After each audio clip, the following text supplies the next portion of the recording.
Joyeux Noël à toutes et à tous, joyeux Noël malgré ce terrible attentat qui a eu lieu en Allemagne à Magdebourg, un attentat perpétré par un Saoudien d'une cinquantaine d'années, médecin de son état, en hôpital psychiatrique, lui-même ayant peut-être des problèmes psychiatriques, mais c'est ce que nous allons analyser aujourd'hui.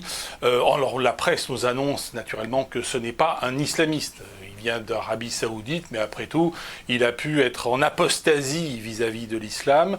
Il aurait, avant son attentat, posté un certain nombre de tweets ou de blogs dans lesquels il affirmait son attachement à l'AfD, qui est le parti nationaliste allemand. Alors la presse allemande, avant même que l'enquête ne soit achevée, avant même que les auditions ne soient achevées, eh bien la presse allemande s'est empressée de dire que ce n'était pas un attentat islamiste. Et la presse française a embrayé en expliquant que Marine Le Pen et Jordan Bardella avaient tweeté un petit peu rapidement sur le caractère islamiste de cet attentat. Alors c'est ce que je vais analyser. En réalité, il est tout à fait possible que cet attentat soit islamiste et que l'auteur de cet attentat utilisait la technique de la taqiyya, la technique de la dissimulation, c'est-à-dire faire croire qu'on est un anti-musulman pour en réalité appliquer une consigne dans le Coran. Alors je vais revenir sur cette question-là. Donc il est possible effectivement que ce ne soit pas un islamiste, mais il est possible aussi qu'il soit un combattant émérite de la religion d'Allah. Alors l'autre théorie concernant cet attentat est que ce personnage serait finalement un terroriste raciste, puisqu'il n'est pas allé écraser des musulmans faisant la prière dans les rues de Berlin ou dans les rues d'Allemagne, comme vous le voyez sur la photo. Il est allé écraser des petits blancs qui sont sur le marché de Noël. Donc on pourrait dire que ce n'est pas un attentat islamiste, mais un attentat strictement raciste. Là aussi, la presse n'évoque pas cette possibilité. La presse évoque uniquement la possibilité d'un fou dont on ne connaîtrait pas véritablement les intentions, puisque ces intentions seraient cachées par sa folie meurtrière. Mais sauf que ce fou en question, eh bien, il est quand même médecin. Il est quand même médecin dans un hôpital allemand depuis 2006. Il a un titre de séjour permanent. Alors comment ça se fait que depuis maintenant 18 ans, ce personnage exerce la profession de médecin dans un hôpital en Allemagne, sans que aucun de ses collègues ou aucun des patients n'ait détecté qu'il était fou allié. C'est assez curieux comme théorie, la théorie du fou furieux. Ce personnage fort peu recommandable fait penser au pilote d'avion du MH370 qui avait décollé de Kuala Lumpur en Malaisie, pilote de la Malaysian Airlines en 2014 et qui s'était écrasé, en fait, qui avait tenté de s'écraser sur l'île de Diego Garcia dans l'océan Indien et qui avait été abattu par un missile ou qui avait été abattu par l'armée américaine. De toute façon, les passagers étaient condamnés puisque l'avion était destiné à s'écraser sur la base. Alors, la presse internationale à l'époque a fait tout un cinéma en expliquant qu'on allait faire des recherches au large de l'Australie, que l'avion avait peut-être atterri au Kazakhstan ou au Pakistan ou en Afghanistan ou je ne sais où. En réalité, non, c'était le pilote qui a été né en 1961 était donc âgé de 54 ans à l'époque, en 2014. Donc c'était pareil, on est dans la même tranche d'âge. On a affaire à un profil un personnage éduqué, comme pouvaient l'être également les terroristes du 11 septembre 2001. Oussama Ben Laden est un millionnaire. Et la plupart des terroristes étaient des gens qui vivaient aux États-Unis, roulaient en Mercedes. C'était des gens qui étaient parfaitement éduqués. Alors il faut savoir qu'en islam, on peut tout à fait suivre les 5 piliers de l'islam que sont la shahada, la profession de foi, qui consiste à dire il n'y a que Dieu, de Dieu qu'Allah, de Dieu que Dieu, et Mohammed, Mahomet et son messager, la zakat, c'est-à-dire l'aumône aux pauvres, la prière 5 fois par jour, le jeûne, le mois du Ramadan, qui est un semi-jeûne, parce qu'on peut s'empiffrer une fois la nuit tombée, et puis le Hajj, le pèlerinage à la Mecque. Donc là, 99% des musulmans dans le monde ne connaissent pas le Coran, ne connaissent pas les hadiths, les paroles du prophète Mahomet, ne connaissent pas la Sira, qui est la biographie de Mahomet, et ne connaissent pas non plus les tasfirs, qui sont les commentaires exégétiques des hadiths.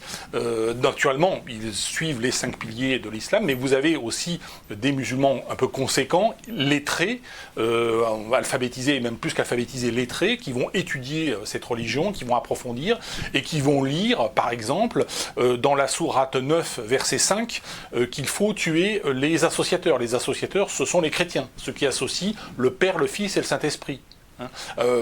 Naturellement, les associateurs, tuez-les. Sourate 9, verset 5, vous vérifierez. Dans la sourate 4, verset 89, il faut tuer les mécréants, ceux qui ne croient pas en Allah, ceux qui ne croient pas en Dieu.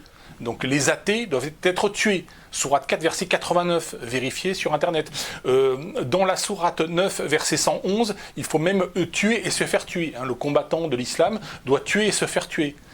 Alors, ce qui explique aussi pourquoi les personnages qui commettent comme ça un certain nombre d'attentats dans le darknet, ça se fait pas comme ça sur Internet ou sur les plateaux de télévision, non seulement ne sont pas condamnés par les autorités mahométanes, mais sont célébrés comme des martyrs et des héros de l'islam. Alors, on peut dire à tort ou à raison, naturellement. Alors, je répète, il y a un islam, l'islam des 5 piliers que suivent 99% des musulmans, mais ceux qui approfondissent cette religion, qui vont lire le Coran, qui vont lire les hadiths, qui vont lire les tasfirs, etc., qui vont lire la Sira, la biographie de Mahomet, eh bien, ils vont, et sachant encore une fois que les hadiths, les paroles rapportées de Mahomet, sont des paroles canoniques, puisque le verset 33, la sourate 33, verset 36 du Coran, explique que la parole de Mahomet est équivalente à celle d'Allah.